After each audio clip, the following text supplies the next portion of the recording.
What's the easiest choice you can make? Window instead of middle seat? Picking a vendor who sends a great gift basket? Outsourcing business tasks you hate? What about selling with Shopify? Whether you're selling a little or a lot, Shopify helps you do your thing, however you cha-ching. Shopify is the global commerce platform that helps you sell at every stage of your business. From the launch your online shop stage to the first real-life store stage, all the way to the did we just hit a million orders stage. Shopify's there to help you grow. Whether you're selling scented soap or offering outdoor outfits, Shopify helps you sell. Wherever and whatever you're selling, Shopify's got you covered. Sign up for a $1 per month trial period at shopify.com/try. Go to shopify.com/try now to grow your business, no matter what stage you're in. Shopify.com/try. O'Reilly. You've got questions? O'Reilly Auto Parts has answers. Need a pro you can trust? We've got that too. No matter what you need, our professional parts people have the training and expertise to help you do things right. Deep automotive knowledge, just one part that makes O'Reilly stand apart. The professional parts people. O'Reilly Auto Parts. This is a podcast from Minute Media. Hashtag no music, no intro, and whoo, boy, oh boy. January 25th, 2022, Sean Payton, and this is important. This is important. Sean Payton is stepping down as head coach of the New Orleans Saints. He's not retiring. I want to put that out there. He is not retiring. He is stepping down as the head coach of the New Orleans Saints. Emergency podcast. We doing this minutes after the news dropped. Ryan's at work. Luckily, I was telecommuting today, so I'm at home. I can get the whole podcast set up going. And we were talking about this offline. Ryan said your first reaction was just shock and disbelief. Even though we warned people for weeks, bro. We warned them. But like you said, the realization of it happening is here. Where do we even want to start? We want to reflect. We want to go to the future. Wherever we want to go. I know you're in your car. I don't know how much time you got. I got time, bro. Ooh, buddy. I don't know, man. It's like, it's the beginning stages of grief, you know what I'm saying? It is, not even acceptance yet. It's just like, just confronted with the reality. Like, we starting over. Like, this is it. This is it, bro. When Drew Brees left last year, that was one step. It was like, okay, you got Sean Payton. You feel like you had Sean Payton. You got a chance. Because he's top 3 coach in the league. You know what I'm saying? Like, there's things he brings to the table, not just offensive scheme and stuff like that, but that game day coaching that we see it during the playoffs. Like, it's hard to find, man. It's hard to find the game day coaching. Did you listen to the GM Shuffle podcast? Yeah. All I was thinking when Mike Lombardi was going through all that stuff is, man, at least we got Sean, right? Right. Because all those little things for the games this past weekend, the 13 seconds, every little thing that was mismanaged in terms of the actual game day situational football.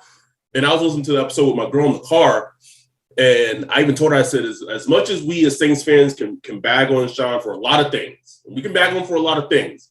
There were so many intricate things he did in the minutia of the game during the span of a game that won football games for the Saints. And now, like, that's not going to be there anymore, man. Like, Sean Payton is going to have the special team coach come over like, look, we need to make sure we pin so-and-so back. You know what I'm saying? He's going to coach every part of the team. And he's got better. He wasn't that good at that when he first started. But he got real better at that over the years as far as understanding all sides of the ball and, coaching all sides of the ball on game day, and it's darkness, bro. Like, I mean, right now, everybody's like, oh, DHC move DA to HC and this and that and the other, but man, you maintain some consistency and stuff like that, man. But man, you getting a big dog out the picture, bro. Like a big fucking piece of the puzzle out the picture. So it's like the road is dark from here on out, bro. It is, man, and it's we were talking about this before we started recording. 16 years, right? You were 24 when Sean Payton became the head coach of the Saints. I was a freshman at Texas Tech, living in Lubbock. I haven't even moved to California yet. So he's been the head coach of the Saints longer than I've been in California, which is your daughter wasn't even alive. My daughter wasn't even alive, bro. She'll be 12 in a couple of months. So the fact that he's just been a fabric of New Orleans and the fabric of the Saints, and he took the team, him and Drew, because it wasn't just him, but him and Drew took the team to be a model football organization. Dysfunctional as fuck at times inside, bro.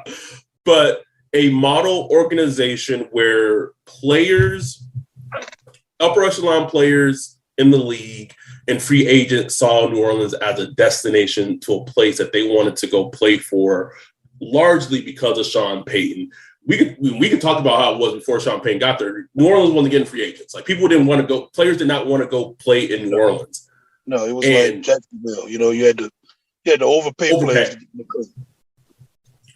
And he did that. He installed a winning culture, and I mean, it's a sad day, man. Even as people, me and you, I probably felt this coming more than most. And I was on Twitter. I was trying to warn people for 3 weeks, bro. Like, I was like, there's a lot of smoke. There's a lot of fucking smoke to this. And you brought up like the stages of grief, and the first stage is like denial, right? Like, nah, Sean, nah. This is another, this is Ian dropping another report. Man, I know Mike Lombardi. Go ahead. I was gonna say, I know Mark Lombardi out there somewhere smoking a cigar, bro. Like, yeah, that's what I'm saying. It's like, this was different. Like, because every year there's that little smoke Florio put something out every year, whatever. And usually I'm like, you know what I'm saying? Like, because I could just read. You could read the reports and figure out if there's something or nothing there. You know what I'm saying? Because a lot of times it's Florio just talking, like, just what if a team decides to throw some picks? So it's like bullshit. But when this time it was like, you had Albert Breer, you had Lombardi. It was just like, something ain't right. You know what I'm saying? And then I remember listening to Sean Payton's final presser after the Falcons game. Not the one right after the game, but the Monday after the game, like his final season presser. It was different from any other final season presser he ever did. Because usually he's talking about, we're going to be at the Senior Bowl in a couple of weeks, and we're going to start our self-scouting process, and blah, blah, blah, blah, blah. He wasn't talking about none of that, bro. He was like, they asked him about Jameis and the quarterback. He was like, we'll get to that. We'll figure all that out. He just wasn't really talking about the future at all. Like, so I don't know, just something about that just kind of stayed in the back of my mind. Like, he's not in this, bro. Like, he is on his way out. Think about it, man. Like, I will say this about you. You have a very great gift as a person at reading interviews. I don't know if it's just with Sean, because I remember when last offseason, before like the whole Michael Thomas thing, every interview you notice, like, Sean ain't really talking about Michael Thomas. Like, what is? And you would say on the podcast, like, there's something afoot, because like he would just not talk about Michael Thomas, right? He just didn't bring him up. Didn't bring him up, man. It's just something about Sean. Just, I guess because I'm fucking sick and I listen to all these goddamn interviews. Like, listen to fucking 1,000 hours of Sean Payton interviews over these 16 years, bro. You think about it, like you get to know a person. Like you get to know a motherfucker. Like it's sick. So, but when you think about it, man, like COVID shit the past 2 years, he done got COVID. Twice. Missed the game because of COVID. He just got married 2 years ago, got a new, younger wife. His kids are older now. Mm-hmm. Just now got the whole thing with the quarterback position. Just everything kind of in flux. Salary cap issues. You just get to a point, man. It's like, damn, like, do I want to deal with this? And then you got options. You got options out there. You got, TV. They're gonna throw money at him. Does he come back at some point and go with another team? Yeah, probably. You know what I'm saying? For sure. Without question, bro. Like, let's be real about it. Like, look, man, the man came up under Parcells, man. Like, for him to stick around this long was kind of be a blessing, to be honest, because, you got 16 years out of the deal, man. He's one of the longest tenured coaches in history. He got us a Super Bowl, winning culture. I mean, bro, you got kids, in their 20s now. All they know is Sean Payton. Like, that's wild. All they know is like Sean, with Saints being a top echelon team that wins, 9 to 13 games every year. Like, that's all they know. You know what I'm saying? Like, so it's completely changed. So now it's just kind of coming to the realization, like, that's over, bro. Like, not saying that the team won't be good again and nothing like that, but we just don't know. Like, you always had that kind of that floor, that Sean Payton floor. Mm-hmm. It's like, okay, we're gonna be competitive. You know what I'm saying? Like, we're gonna even after this season with literally no fucking offense, we figure out a way to be competitive. You just don't have that genius in the building right now. You don't. And I said this before we started recording. Everything he's been through, I would assume, it's a big assumption, but I think being an NFL head coach, like, I'm a social worker. I've been a CPS, social DPS or DCFS social worker for 6 years. I absolutely love what I do. Every morning I wake up 97% of the time. I don't have a dread about going to work. I enjoy going to work. Even during these last 2 years with COVID and everything like that, I just love my job. I love my career, and I get fulfillment out of that. I would assume being an NFL head coach is very different than that, but when you're successful, when you're winning, like, I'm pretty sure that feels good. But just like a social worker, when you start feeling like you don't want to go into work, you get that burnout, like, it's time for you to, you got to find something else. Like, you just have to, because at that point, you're doing yourself a disservice. You're doing the kids on your caseload a disservice. The parents that you interact, you're doing everyone a disservice. It's just like the head coach of a football team. Sean would be doing himself as a disservice. The players, the coaches, if his heart and his mind really isn't into it. So it's good that he's stepping away if he's realized this, but also think a year or two, probably next year, Mike McCarthy's going to shit the bed with the Cowboys again in some type of way. And, Sean going to wiggle his way in and we'll see what we can get from the Cowboys. But that's a conversation later down the line. He brought the New Orleans Saints to Super Bowl, bruh. Like, case in point. Even though it was 12 years ago and, he wasted a lot of, you could definitely argue that there's a lot of blown up opportunities the past 5-6 years. Oh no, we ain't. Well, let's not get to that yet. We ain't there yet. We don't talk about that, bro. He brought the Saints a Super Bowl, and we can never, like, as fans, we'll always remember that. Like, fuck, man, I'm getting emotional just thinking about it. I will ask you this though. I don't have to have this discussion because, I'm already blocked on Twitter. Sean is in the echelon where he always gets to follow, right? He don't get unfollowed, does he? I'm thinking about it, bro. I really thought about it, like, man, does Sean get the unfollow? But normally I don't unfollow, like, the Super Bowl players. So, I'm not going to follow Sean Payton. You know what I'm saying? Like, if Sean goes to the Cowboys next year, does he get the he unfollowed that. It's a wrap. Like, he gone. Quick unfollow. Right now, I'm just retiring. You know what I'm saying? I can't stepping down. Before we use that, that nomenclature. So I think for all the great things that Sean has done, one of the funnier things to me is these last couple of years, draft and free agency. It's just like, this nigga really gonna leave right now with the offense like this, bro? Like, man, that's what's fucked up. It's like, let me go down the list. Let me go down the list, right? He had a chance to trade up for Patrick Mahomes, then draft Patrick Mahomes, then trade up for Patrick Mahomes. I guess in theory you could be like, oh well, he could have drafted Deshaun Watson, but maybe in hindsight, probably a good thing that he didn't, right? So the next year he trades up and drafts a defensive end, bypassing Lamar Jackson.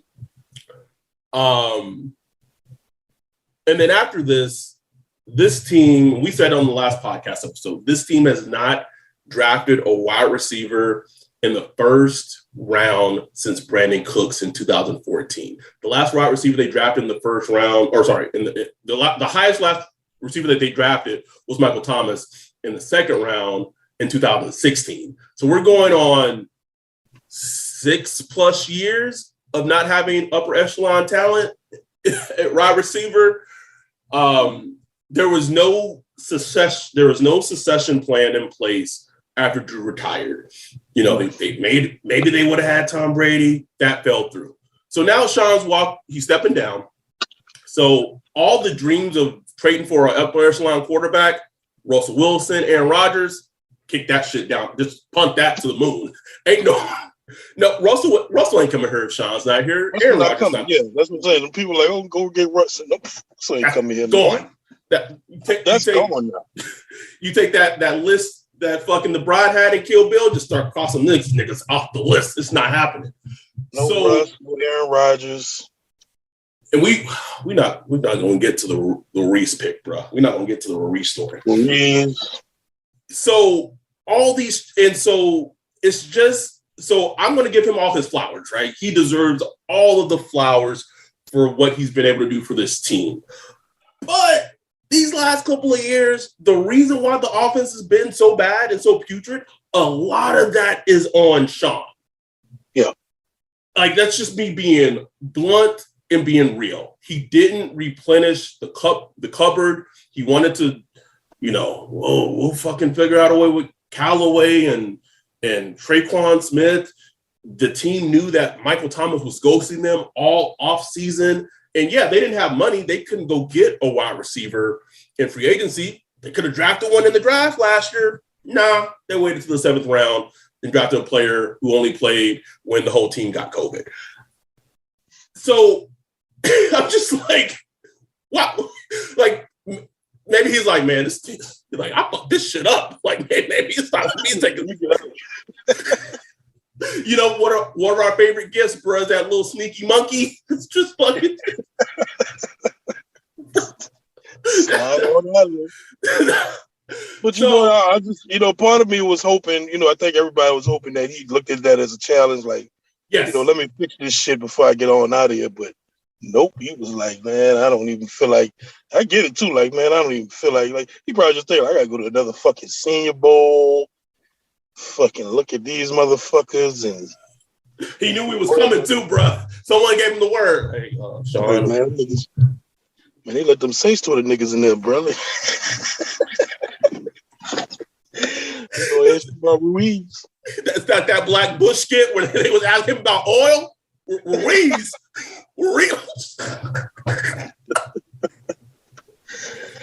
Oh man. So let's talk about the future a little bit. Is everyone assumes that the plan should just be promote Dennis Allen head coach and keep that consistency. And I get one logic behind that. Makes sense. Completely get where that is, right?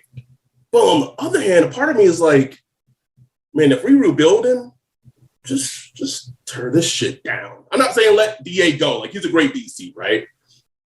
But head coaching wise, I think they have to be honest and explore all possibilities of who's going to be the head coach of this team. Like, I would be so intrigued and fascinated to see. Now, not that I know anything, not that I think anything's going to happen. This is not me putting things out there that I know. But could you imagine if what Eric Bieniemy was the head coach of the Saints? Just as an example, right? Interesting. Bro. It's the last couple of years, as great as Sean has been as a coach over the years, and maybe some of that was maybe the cupboard, right? And we talked about on the podcast, it's just at times it felt like the offense didn't have any type of imagination. Yeah. It was just stale, missionary, same position, just same pace. And I feel like now that person's gone, like, do we just want to just elevate DA and just have fucking Pete Carmichael, who's been there for 16 years as OC? Like, is that the move? I think you gotta, like, if you gonna just mix it up, like, fucking mix it up completely. Just I mean, we gotta jump in the water now, but that also means you need a new staff. Because whoever you bring in, that means new defensive coordinator, new defensive line, new offensive line, new everything, bro. Like, so you got to bring somebody in that could build a good staff. That has a vision. Like, what is the vision? Coming full circle, bro. Coming full circle, bro. Like, whoever comes in had, like, say what you want about Sean Payton, and we talked about him not having a vision this past offseason. But usually, like, when he first came, he did have a vision. Yes. You know what I'm saying? He literally looked at the entire organization, and he read, like, his home team book or whatever. He talked about how he wanted to look at every single aspect of the Saints team, not just offense, defense, special teams, but literally everything. How they fucking market the team, how they sell tickets, the locker room, how it's built, how everything, the practice schedule, what they eat, the cafeteria, everything, how they pay the people, everything, every aspect. Why has this team only won one playoff game in its 40-year history? Like, we have to figure this shit out. You know what I'm saying? Now, whoever will come in as a different thing is like, it's like, this team has been good for, 16 years. How can we elevate it to get them even better? How can we get back to getting to the Super Bowl and stuff like that? And you have pieces in place. You have a good defense. You have a good roster on defense. You have some pieces here and there on offense, like Alvin Kamara. Mike Thomas is under contract. It pisses me off, though, bro. Like, why the fuck we signed extended Taysom Hill, man? It's like, fucking point. This nigga made sure Taysom $1 million, man. He made sure Taysom get the bag. Just like, all right. He made Taysom get the bag and got out of there, man. Like, what the fuck we gonna do with Taysom Hill, man? Shit. Like, does Jameis want to come back with Sean Payton gone? Nah, bro. Like, I know he won't have 100 options, but, like, just say the Steelers offer him, a $15 million incentives. It's like, shit, I'm going to the Steelers. Fuck that shit. You know what I'm saying? I can at least throw to Jay Claypool and right. Deontay Johnson. I'm saying, bro, like, people got to think, man, it's about to get dark around here, bro. Like, Rock. Just started the podcast rolling, man. Damn, that's fucked up. I know, right? Darkness is coming. I mean, I'm always the one every offseason that says, just bring me chaos, bro. It's bring me chaos, man. I just want to see. I'm really interested to see what happens. Like, dive into the coaching search, like, or whether it's DA or, they go put their foot out there, or Brian Flores or I guess okay. I'll ask you this: who, from what we know that's out there, nobody blows me away, bro. Nobody really blows. Like if you've ever been me, I really like him. As an offensive play caller. But can he be? Can he be a head coach? Yeah, I keep going back to that. Like, what's your big vision? Like, what's your big outlook for a team and building a team and building a successful team going forward and shit like that? Because if the head coach won't have that vision, like who in the team has that vision? I mean, Jeff Ireland. Like, do you make him like the lead dog in the building? I don't know. Like, and with the Bears hiring Ryan Poles today as their GM, Ireland is back with the Saints. Like, we know that, right? He'll be back with the Saints this upcoming season. I'll say this, right? I cannot stand him. Like, he just irks me as a person. He irks me as a coach. And I wouldn't want it because I would feel disgusted by it. What would you say to like Jim Harbaugh? Oh man, that would be fucking disgusting. But you know what? I'll say this. He's exactly what. Exactly. Yes. New Orleans Saints fans, like we hate him now, but if he was our coach, we'd be rocking behind that motherfucker. We'd be rocking behind that. He is the head coaching equivalent of fucking CD Deuce, bro. I'm telling you, he would drive people fucking crazy. And Saints fans, we love that shit. Like that's why, like Sean Payton, everybody knows Sean Payton asshole, but that was our asshole. You know what I'm saying? Yes. So, if he played for if he coached any other team outside the Saints, we would hate Sean Payton. Of course we would. Hate him, bro. Hate him. Like we would want to fight him if he would want to fight him. But I'm just just thinking of all the people who are getting interviewed and blah blah and blah blah. The first person I thought of that would hold the team accountable and I could see them having a vision is Jim Harbaugh, bro. Like that's bro. Like that's the one intriguing one to me, man. That one intrigues me. Nobody else really intrigues me as far as because he's a program builder. Yes, there it is. That's why I would like about him because he comes in whether he was with Stanford, with the San Francisco 49ers, or with Michigan. He comes in and he put his fucking stamp on the team, and all his teams are tough as nails, all of them. Tough and physical as shit. Yes. Now, maybe he get help, as far as like picking out the quarterback and, all that shit. That's a whole different story. It's like we got so much to worry about, bro. We got the head coach, the quarterback, offense that's in flux, wide receiver, salary cap issues. You know what I'm saying? It's just like, I don't know, man. You got a big ass hole in the wall, and you just putting tape on it, and like you're like, okay, gotta hold this together. Like, whoo, we gonna be busy, bro. That's awesome, bro.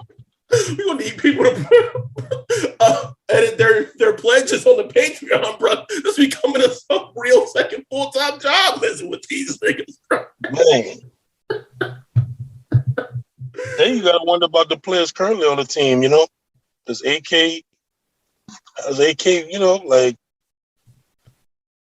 AK want another coach, what if a new head coach come in here and his offense is not as friendly to AK as Sean Payton's? You know what I'm saying? Or you just got to think about shit like that, How does Mike Thomas feel? Mike Thomas might be happy. I don't know. I mean, I think with Sean going, I would lead to believe his future seems a lot more potentially certain than it was before. Yeah. Potentially. It all depends on his play when he comes back and everything. But it's gonna be fascinating. Just how it all plays out. Bro, today is Tuesday. I'm supposed to be catching a flight to New Orleans to drive to Mobile early Sunday morning, bro. I don't think this is the last emergency podcast we go record before then, bro. My God. Oh, I'm just in shock. I think so. I want to kind of end it with this, right? The goal of our pod since we've started has been to please, as a fan, emotionally detach yourself from, if you're a Saints fan, the Saints. If you're not a Saints fan, whatever sport consumes your time. Because if this news would have dropped pre NFC 8 championship game 18, bro, I'd be walking around this apartment mad. I'd be yelling at my girl. I'd be upset. For what? I called off from work, bro. I'd be like, I gotta leave. For what? Why? Just because a man who coaches a pro football team decides that he wants to step down? It's not worth it. Bruh, I'm going through the timeline right now. It's a mess. It's a mess. So if this does not wake you up from that reality, hopefully this could be your Matrix or unplugging from the Matrix moment where you just like, oh shit, like goddamn, like these are people, like these are humans, and people can change their minds and make human decisions that may not be to the best interest of the team that you root for. It does happen, and we've seen it time and time again. So just we know it's not over. The coaching search is just getting started. I will say this, and I think the timing of it is good because none of the coaches in the coaching search yet has been hired, right? Yeah. So the Saints have a wide selection of coaches that they can still interview and go through in terms of who they want to, potentially make their head coach. Because if he would have drawn this out to like a week and a half, and then step down, then we fight him because the pool may have been a lot smaller. So at least they have a pretty good sized pool to choose from in terms of candidates. But it's crazy, man. And I also hope that when people listen to this podcast, we've been saying for 3 weeks. I've tweeted about it extensively. I felt something coming. I don't tweet things just to tweet them. We don't say things on this podcast just to say them. Sometimes we know what we're talking about, not because we have any inside information, just because we know this team. Like we've been in a relationship with this person as a head coach for 16 years. Yep. So we know the mood of this person. Another thing we didn't really hit on is now that Sean's stepping down, bruh, the draft becomes fucking fascinating. It's very fascinating. Anything could happen. Fascinating, bro. The draft becomes utterly fascinating to me because now you don't got Sean in the draft room steering the ship. Yeah, it's not his anymore. Is it Jeff's? Man, all right. I think we covered it all that we could. You got to go back in the office and work. I gotta work from home. But we wanted to get this out. We know people are going through it. And we just all we do is we just break it down to you. We just tell you the truth. Whatever the truth or what we think the truth might be. We just try to break football down. Football, whether on the field or in like the business of football, is not a very complicated thing. It really isn't. So I know Saints fans going through it right now. We're here for y'all. The mentions are open. So we get out of here. I'm sure this will not be the last emergency podcast we have to do this week. But with that, we're gonna get out of here. Try to have a good day. It's gonna be okay. It's gonna be all right. It's just fucking football. It's It just really uncertainty. That's all. It's just uncertainty and change. Uncertainty and change is scary, but part of life, it man. can be fun. Yeah, but it's fun. It can also be fun. Like it can be. You know? It like you said, it could get dark as fuck. Or I'm not saying that the grass is gonna be greener, but it may not be, as brown as you think it might be. That's all I'm saying. That's it. And it could be green. Could still be green, bro. Could still be green. But with that, we're out of here. Try to enjoy this day. Don't be too down. It's just fucking football. Thanks everyone for all your guys' support. We appreciate y'all. We're out. We still here. We ain't going nowhere. No, we ain't going nowhere. And if Sean at the Senior Bowl, if he just decided to just show up and not in a Saints shirt, we still coming after you. We still got questions for your ass. Anyway, we out of here. Peace. It's time for another season of The Palmetto Porch, an original podcast from Discover South Carolina. I'm Devin Whitmire. Join me as I get to the heart of what makes South Carolina such a great place to visit by speaking to the locals who make it so special. Premiering December 5th, find The Palmetto Porch wherever you get your podcasts. And for more information about our show, visit scpalmettoporch.com.